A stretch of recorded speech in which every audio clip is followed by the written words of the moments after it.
Assalamualaikum warahmatullahi wabarakatuh. Perkenalkan, nama saya Stefania Angriana dengan NIM A501249095.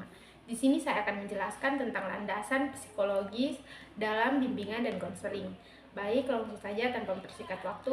Pertama-tama saya akan menjelaskan terlebih dahulu, apa sih landasan psikologis itu? Landasan psikologis merupakan dasar pemikiran dalam memahami perilaku manusia yang digunakan untuk menuntun proses bimbingan dan konseling. Sebelum kita menuntun seseorang dalam melaksanakan proses bimbingan dan konseling, kita harus memahami dulu landasan psikologis itu. Landasan psikologis yang pertama yaitu perkembangan kepribadian.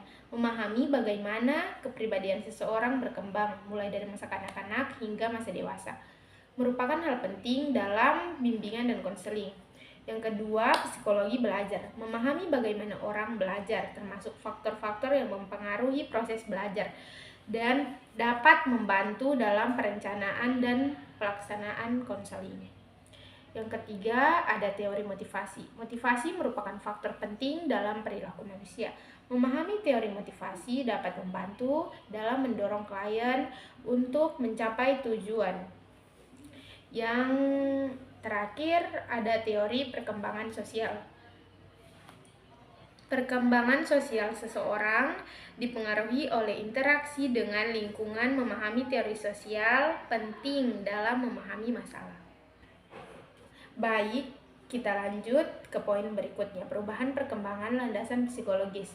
Pertama, teori perkembangan. Teori seperti yang dikemukakan oleh Jean Piaget dan Erik Erikson telah mengalami perkembangan dan penyesuaian seiring dengan penemuan penelitian terbaru.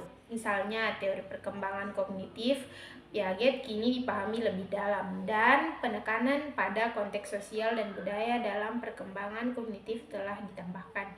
Yang kedua, pemahaman emosi. Penelitian mengenai emosi dan regulasi emosi telah berkembang dengan penekanan pada peran emosi dalam proses belajar dan kesehatan mental. Pendekatan ini baru, seperti teori kecerdasan emosional Daniel Goleman telah menambah dimensi baru dalam memahami perkembangan psikologis.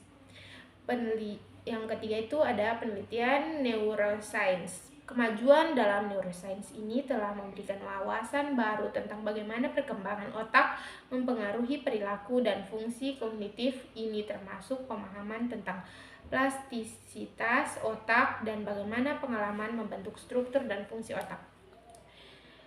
Oke, selanjutnya ada teori belajar. Teori belajar juga telah berkembang dengan penekanan pada pembelajaran sosial dan kognitif, serta bagaimana individu memproses informasi dan beradaptasi dengan lingkungan yang berubah. Pendekatan multikultural, kesadaran akan pentingnya konteks budaya dan sosial dalam perkembangan psikologis telah meningkat, mendorong integrasi perspektif multikultural.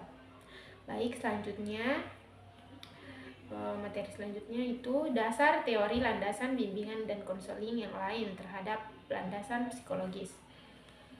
Landasan filosofis teori ini berkaitan dengan prinsip dan perkembangan hidup yang mendasari praktik bimbingan dan konseling.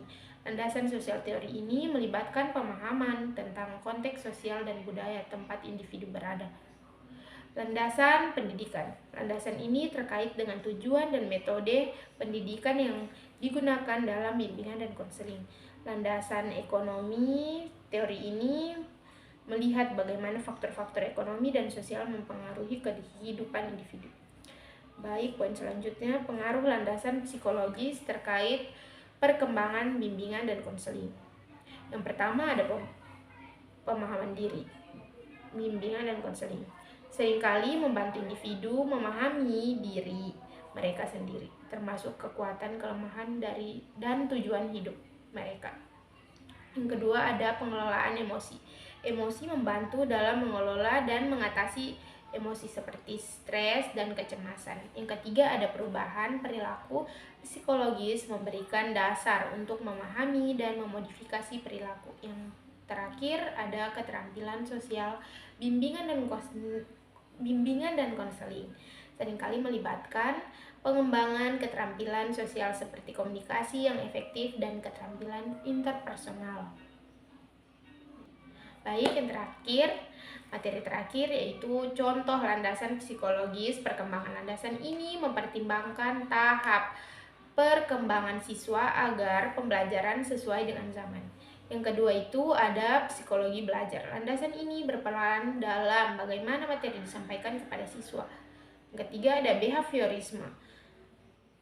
Landasan ini menekankan pemahaman hubungan antar stimulus dan respons dalam pembelajaran. Psikologis daya. Landasan ini menyatakan bahwa individu memiliki sejumlah daya seperti daya mengenal, mengingat, menangkap, menghayal, berpikir, merasakan, dan berbuat naturalisme romantik. Landasan ini menyatakan bahwa anak memiliki potensi-potensi yang terpendam sehingga harus diberi kesempatan mengembangkannya melalui belajar. Baik, itu tadi presentasi landasan psikologis dalam bimbingan dan konseling.